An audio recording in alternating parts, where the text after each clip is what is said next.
আপনারা দেখছেন আন্তর্জাতিক সংবাদ। শুরুতেই থাকছে সংবাদের শিরোনাম। ৪৮ ঘণ্টার আল্টিমেটাম, ইরানে ফের মার্কিন আগ্রাসনের শঙ্কা, মধ্যপ্রাচ্যে উত্তেজনা তুঙ্গে। ইউরেনিয়াম ইস্যুতে এক চুলও ছাড় নয়, যুক্তরাষ্ট্রকে কড়া বার্তা ইরানের। আরব বিশ্বের চাপেই কি পিছু হটলেন ট্রাম্প? ইরান হামলা স্থগিতের নাটকীয় ঘোষণা। ইরান যুদ্ধ ঘিরে সৌদিতে পাকিস্তানের শক্তি প্রদর্শন, যুদ্ধবিমান স্কোয়াড্রন ও ৮,০০০ সেনা মোতায়েন। রক্তাক্ত যুক্তরাষ্ট্র, মসজিদে বন্দুকধারীর হামলাকারী সহ নিহত ৫ জন। শুনছিলেন শিরোনাম, এবারে বিস্তারিত। তার আগে একটি অনুরোধ, ভিডিওতে একটি লাইক দিয়ে চ্যানেলটি সাবস্ক্রাইব করুন এবং কমেন্ট করে জানিয়ে দিন আপনি কোথা থেকে বা কোন জেলা থেকে আমাদের এই ভিডিওটি দেখছেন। হোয়াইট হাউস ইরানের পাঠানো সর্বশেষ শান্তি প্রস্তাবকে অপর্যাপ্ত বলে মনে করেছে, যার ফলে হোয়াইট হাউসের ভেতরেই এই প্রত্যাশা জোরালো হয়েছিল যে ট্রাম্প শীঘ্রই হামলা চালাতে পারেন। ট্রাম্প মঙ্গলবার তার শীর্ষ জাতীয় নিরাপত্তা দলকে সিচুয়েশন রুমে সামরিক বিকল্পগুলো নিয়ে আলোচনার জন্য ডেকেছিলেন।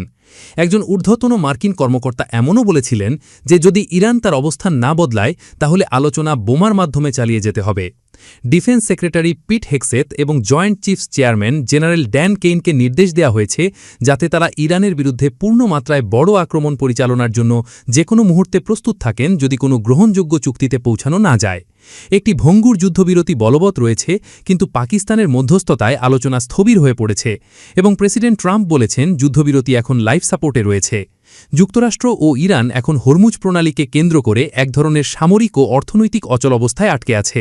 যে গুরুত্বপূর্ণ তেল পরিবহন রুটটি যুদ্ধের কারণে বিপরীত অবরোধের শিকার হয়ে বেশিরভাগ জাহাজ চলাচলের অনুপযোগী হয়ে পড়েছে। ইরান এনপিটির অনুচ্ছেদ ৪কে ইউরেনিয়াম সমৃদ্ধকরণের অধিকার হিসেবে ব্যাখ্যা করে এবং জোর দেয় যে কোনো পারমাণবিক চুক্তিতেও এই অধিকার ছাড়বে না। ইরানের প্রেসিডেন্ট মাসুদ পেজেশকিয়ান তার বক্তব্যে বলেছেন, ইরান কোনো অবস্থাতেই পারমাণবিক অধিকারের বিষয়ে আপোস করবে না। আইএই এর গোপনীয় প্রতিবেদন অনুযায়ী ইরানের কাছে এখন ৬০% বিশুদ্ধতায় সমৃদ্ধ ৪০০ কেজিরও বেশি ইউরেনিয়াম মজুদ রয়েছে, যা ফেব্রুয়ারি থেকে প্রায় ৫০% বৃদ্ধি পেয়েছে। ইউরেনিয়াম সমৃদ্ধকরণের ক্ষমতা এই আলোচনার মূল বাধা হিসেবেই রয়ে গেছে। যুক্তরাষ্ট্র এমন একটি কাঠামো প্রস্তাব করেছে যেখানে ইরানের ভূখণ্ডে কোনো সমৃদ্ধকরণ থাকবে না, বরং যুক্তরাষ্ট্র ও আরব আমিরাতে বা সৌদি আরবে আন্তর্জাতিক তত্ত্বাবধানে একটি আঞ্চলিক কনসোর্টিয়ামের মাধ্যমে বেসামরিক সমৃদ্ধকরণ হবে।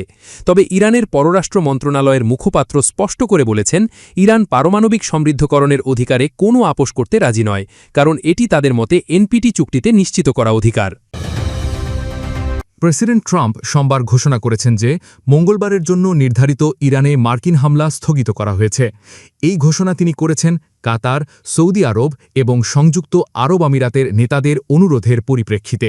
ট্রাম্প তার ট্রুথ সোশ্যাল পোস্টে লিখেছেন, কাতারের আমির Tamim bin Hamad Al Thani, Saudi আরবের যুবরাজ মোহাম্মদ বিন সালমান এবং সংযুক্ত আরব আমিরাতের প্রেসিডেন্ট মোহাম্মদ বিন জায়েদ আমাকে আগামীকালের জন্য পরিকল্পিত ইরানে সামরিক হামলা স্থগিত রাখতে অনুরোধ করেছেন, কারণ এখন গুরুত্বপূর্ণ আলোচনা চলছে। ট্রাম্প বলেছেন বেশ কয়েকটি দেশ তাকে ২ বা ৩ দিনের জন্য হামলা স্থগিত রাখতে অনুরোধ করেছে, কারণ তারা মনে করছে চুক্তি খুব কাছাকাছি পৌঁছে যাচ্ছে। তবে ট্রাম্প এও সতর্ক করে দিয়েছেন যে আলোচনা ব্যর্থ হলে সামরিক পদক্ষেপ আবার শুরু হতে পারে। উল্লেখ্য, ট্রাম্প যুদ্ধ শুরুর পর থেকে কমপক্ষে আধা ডজন বার ইরানে হামলার সময়সীমা বাড়িয়েছেন বা হামলা পিছিয়ে দিয়েছেন। পাকিস্তান তার সৌদি আরবের সাথে পারস্পরিক প্রতিরক্ষা চুক্তির আওতায় ৮,০০০ সৈন্য, একটি যুদ্ধবিমান স্কোয়াড্রন এবং একটি চীনা বায়ু প্রতিরক্ষা ব্যবস্থা সৌদি আরবে মোতায়েন করেছে। এই মোতায়েন এপ্রিলের শুরুতে শুরু হয়েছিল। মোতায়েনে রয়েছে প্রায় ৮,০০০ সৈন্য, চীনের সাথে যৌথভাবে তৈরি প্রায় ১৬টি JF-17 যুদ্ধবিমানের একটি স্কোয়াড্রন, ২টি ড্রোন স্কোয়াড্রন এবং একটি HQ-9 বায়ু প্রতিরক্ষা ব্যবস্থা। এই বাহিনী সৌদি আরবের পূর্বাঞ্চলী প্রদেশের কিং আব্দুল আজিজ বিমান ঘাঁটিতে মোতায়েন করা হয়েছে। এই মোতায়েন ২০২৫-এর সেপ্টেম্বরে স্বাক্ষরিত একটি সম্মিলিত প্রতিরক্ষা চুক্তির আওতায় হয়েছে, যেখানে উভয় দেশ একে অপরের ওপর আক্রমণকে নিজেদের ওপর আক্রমণ হিসাবে গণ্য করার প্রতিশ্রুতি দিয়েছে। এই পদক্ষেপটি প্যাক্টকে শক্তিশালী করার প্রতীক হিসাবে দেখা হচ্ছে এবং ইরানকে আলোচনায় নমনীয় হওয়ার একটি সূক্ষ্ম বার্তা হিসাবেও বিবেচিত হচ্ছে, যদিও পাকিস্তানের সাথে তেহরানের সম্পর্ক ঘনিষ্ঠ। স্যানডিয়েগোর ইসলামিক সেন্টারে সোমবার বন্দুক হামলায় কমপক্ষে ৫ জন নিহত হয়েছেন, যার মধ্যে ২ জন সন্দেহভাজন হামলাকারীও রয়েছে। নিহত ৩ জন প্রাপ্তবয়স্ক ভুক্তভোগীর মধ্যে একজন মসজিদে নিরাপত্তা কর্মী ছিলেন এবং ২ জন ইসলামিক স্কুলের কর্মী ছিলেন। স্যানডিয়েগো পুলিশ প্রধান স্কট ওয়াল জানান, সন্দেহভাজন ২ হামলাকারী, যাদের বয়স ১৭ ও ১৯ বছর বলে ধারণা করা হচ্ছে, তাদের একটি গাড়িতে পাওয়া যায় এবং তারা আত্মহত্যা করে মারা গেছে বলে মনে করা হচ্ছে। তদন্ত সংস্থার কর্মকর্তারা জানিয়েছেন, সন্দেহভাজন একজন হামলাকারী তার বাবা মায়ের বাড়ি থেকে আগ্নেয়াস্ত্র নিয়েছিল এবং জাতিগত গর্বের উল্লেখ রয়েছে এমন একটি সুইসাইড নোট রেখে গিয়েছিল। ব্যবহৃত অস্ত্রগুলোর একটিতে বিদ্বেষমূলক বার্তাও লেখা ছিল। Council on American Islamic relations জানিয়েছে, ২০২৫ সালে সারা দেশের রেকর্ড ৮,৬৮৩টি বৈষম্য ও ইসলামোফোবিয়ার অভিযোগ দাখিল হয়েছে। এমন পরিস্থিতিতে এই হামলাটি ঘটেছে। এফবিআই জানিয়েছে, প্রেসিডেন্ট ট্রাম্পকে এই হামলার বিষয়ে অবহিত করা হয়েছে এবং তদন্তে সব ধরনের সহায়তা দেওয়া হচ্ছে।